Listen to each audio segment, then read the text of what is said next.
गणेशपुर। स्वामी प्रेमानंद जी। प्रेमानंद जी स्वामी शिवानंद जी के परम शिष्य हैं। स्वामी शिवानंद जी जिन्होंने बहुत सारे भजन लिखे हैं।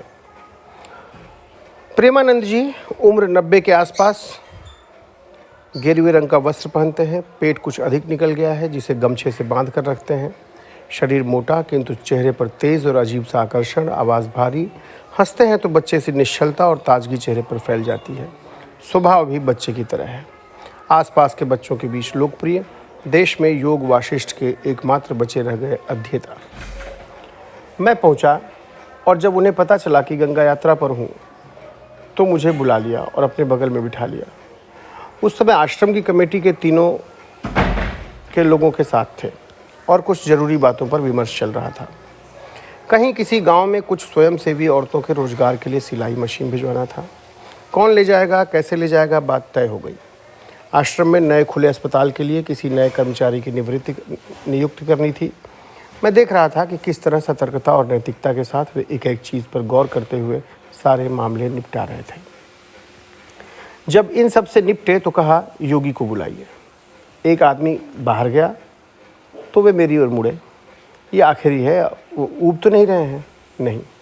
कुछ ही समय में एक काले रंग का योगी आ गया। उसका चेहरा बिल्कुल जंगल की तरह था। हर बात आरंभ करने से पहले मुस्कुराता था। क्या बात है योगी जी? योगी ने बिना कुछ कहे चिर परिचित मुस्कुराहट के साथ एक लिस्ट उनकी ओर बढ़ा दिया। बाबा ने एक आदमी को बुलाया और सूची पढ़ने के लिए कहा। वह उन सामानों की सूची थी जिसे आश्रम से पाने की उसकी अपेक्षा थी। वह योगी तपोवन में रहता था और जो सूची पढ़ी जा रही थी वह शीतकालीन प्रवास में बर्फ से बचने के लिए आवश्यक सामानों की सूची थी।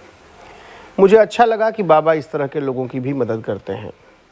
उसकी सूची में जो सामान थे उनकी कीमत 10,000 से कम की न होगी, जिसमें खाट थी, कंबल था, स्टोव था और खाने के लिए मावा किशमिश भी था। कम से कम 50 सामान रहे होंगे।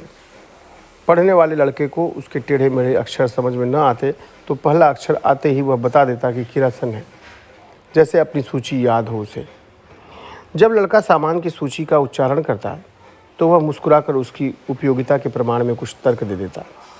जब तर्क नहीं देना होता तो मुस्कुराता। मैं उनके साथ जुड़ गया था और वो मुझे सूची भी कुछ बड़ी लग रही थी। बाबा को भी यह सूची बड़ी लगी तो मुझे अच्छा लगा। वे कहकर मुस्कुराए, कुछ ज़्यादा लग रही है। योगी नाराज़ हो गया। आप आश्रम के तपस्वी हैं, कम और ज़्यादा क्या? यह बताइए इसमें क्या फालतू है? बाबा ने निरुत्तर होते हुए पूछा। सब नहीं दे तो आपको बुरा लगेगा? सन्यासी ने कहा, बुरा क्यों लगेगा? देना हो तो दो, नहीं तो मत दो, कहीं और से ले लेंगे, न मिला तो उसके बिना भी रह लेंगे। बाबा हंस पड़े और कहा, आपकी यह बात बहुत अच्छी लगी। बाबा ने आश्रम के संचालक को लिस्ट दे दी और कहा कि देख लो स्टोर में क्या क्या उपलब्ध है।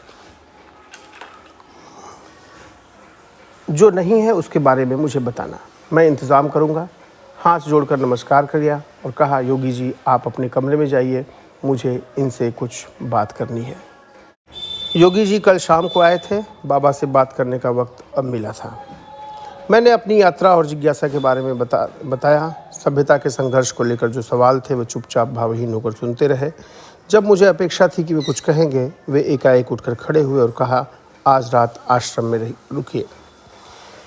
आश्रम में सभी एक साथ जागते, भजन करते, चाय पीते और खाना खाते। कमरे में चाय आया देखकर मैं समझ गया कि बाबा ने कहा होगा अतिथि हैं, उनकी सेवा करना, ज़रूर चाय दे आओ और बनवाया होगा। यह चाय का वक्त नहीं था। उन्होंने कहा होगा कि गिलास भी ले आना, उनसे बर्तन मत धुलवाना, क्योंकि यह आदमी कुछ देर बाद आकर गिलास भी ले गया जिसे मैं बाथरूम में धो चुका था। यह आश्रम गणेशपुर की सीमा है। इस आश्रम के नीचे से गंगा बहती है।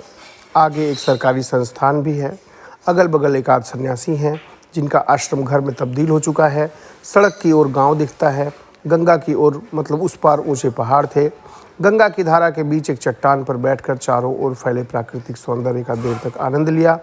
लौट कर आया तो देखा कि वे लोगों को योग वाशिष्ठ सुना रहे हैं। मुझसे कहा, यात्रा कर रहे हो, अच्छी बात है। जानते हो, जन्म के साथ हम अपने भीतर कुछ धारणाएं भरते जाते हैं। यात्रा में नई नई बात जानने के लिए अपने भीतर पहले से बनी धारणाओं से मुक्त होना पड़ेगा, तब बात समझ में आएगी, वरना अखबार में आजकल सब छप रहा है। ज़रूरत क्या है यात्रा करने की? कहकर हंसे तो खांसी आ गई। रोज़ 5 किलोमीटर सुबह और 5 किलोमीटर शाम चलो। यात्रा पूर्ण ज्ञान है, पूर्ण सत्य को पहचानने का तरीका है परिक्रमा। जहाँ जाना वहीं का अन्न खाना, वहीं का जल पीना, भूल जाना कहाँ से आए हो, कौन हो, बस चेहरे पर मिश्री सी मिठास, हंसना बोलना मारना गप भी, हंसना बोलना मारना गप भी, और घुल जाना वहाँ की हवा में, उनकी सांसों में बस जाना। कुछ अपनी कहना, कुछ उनकी सुनना, और मेरी एक बात ज़रूर याद रखना कि ईश्वर एक ताकत है, पंचभूत की अवस्था के कारण बनती है, उसकी प्रकृति और उसका चरित्र। अच्छा मौका निकाला है, जाओ देख लो किस तरह वो एक है, किस तरह अनेक है। कहकर जब हंसे तो लगा कि सचमुच अपनी की गई यात्राओं में प्रवेश कर गए हों और उनके रोमांच की अनुभूति हो रही हो। मेरे चेहरे पर अनजाना सा एक संकोच था जिसे वे ताड़ गए। कुछ कहना चाहते हो? बाबा, मैं उन लोगों में से हूँ जो ईश्वर को नहीं मानते। उन्हें यकीन नहीं हुआ क्या? एक क्षण के लिए सहमे और जैसे उनको यकीन नहीं हो रहा हो। ऐसा भलमानस आदमी भी ईश्वर को नहीं मानता। उनके भीतर देर तक कुछ चलता रहा। फिर जैसे उन्होंने अपने को विश्वास दिलाया कि हाँ, आजकल समाज में ऐसे लोग भी पैदा हो गए हैं जो सब कुछ जानते हैं, सब कुछ मानते हैं, योग्य भी हैं, मगर ईश्वर को नहीं मानते। लगा जैसे कह रहे हों ये क्या जानना है भाई, मगर उनके चेहरे पर संतुलन आ गया और उन्होंने कहा, कोई बात नहीं, गंगा को मानते हो ना? जी, वो गंगा का काम है, करवा लेगी। गंगा करवा लेगी? हाँ, क्योंकि गंगा का अपना एक व्यक्तित्व है। वह मानसरोवर से निकलती है जो मान है और मन भी है। गंगा जल की अखंड धारा है जो जीवन का प्रतीक है। यह शब्दों की अखंड धारा है जो तुम्हारा साहित्य है, तुम्हारी एनर्जी है, ज्ञान है। दुर्लभ और सदियों और वनस्पतियों की अखंड धारा है। इसका जल दवा है, तुम्हारी हर बीमारी ठीक कर देगी। यह उस ब्रह्म की अखंड धारा है जिससे तुम क्या, कोई भी बाहर नहीं निकल सकता। हम तो गूलर के कीड़े हैं। लेकिन बाबा, वह अवरोध तो मनरी में देख कर आ रहा हूँ। अवरोध तो बंधन है, यह विपरीत आचरण है, गंगा का हो या मनुष्य का। हम इस धरती पर स्वतंत्र जन्म लेते हैं और स्वतंत्र होकर जीना चाहते हैं। सरकार का प्रवाह के विपरीत आचरण है यह। प्रवाह के चूकने, गति के खत्म होने पर कुछ तो चूकता है। गति खत्म होने पर गंगा भी चूकती है। उसके जल का वह सारा प्रभाव नष्ट हो जाता है जिसके कारण वो गंगा है। उसका सौंदर्य खत्म हो जाता है और गंगा के प्रति हमारी यह आस्था भी खत्म होती है कि हम उसे देवी मानते हैं। उसकी सारी कहानियाँ अविश्वसनीय हो जाती हैं। गंगा को टनल में रखना उसे जेल में रखने के बराबर है। उनके चेहरे पर गहरा अवसाद था। मैं 30 साल से इस इलाके में हूँ, क्या बताऊँ कितनी जलधाराएँ थीं इस इलाके में। मुझे सब बदसूरत दिखता है। आज गंगा की न जाने कितनी जलधाराएँ सूख गई हैं और यह सब इसी तरह चलता रहा तो आगे क्या होगा, सोचो। नज़दीक जाकर देखो, अपने लिए देखो, मनुष्य के लिए देखो, समाज के लिए देखो, देश के लिए देखो, इस जगत के लिए देखो, गंगा के लिए नहीं। उसकी ताकत को कम आंकना हमारी भूल है। दूर्वा जानते हो? जी, दूब जो विष्णु के शालिग्राम पर चढ़ती है। हाँ, उसकी ताकत जानते हो? उसकी ताकत है कि हज़ारों साल तक धूप में सुखा दो, पानी मिल जाए, फैल कर धरती को ढक लेगी। और गंगा की एक बूंद जाकर सागर का चरित्र बदल देती है। इसीलिए मरने से पहले आदमी के मुंह में उसकी बूंद दी जाती है।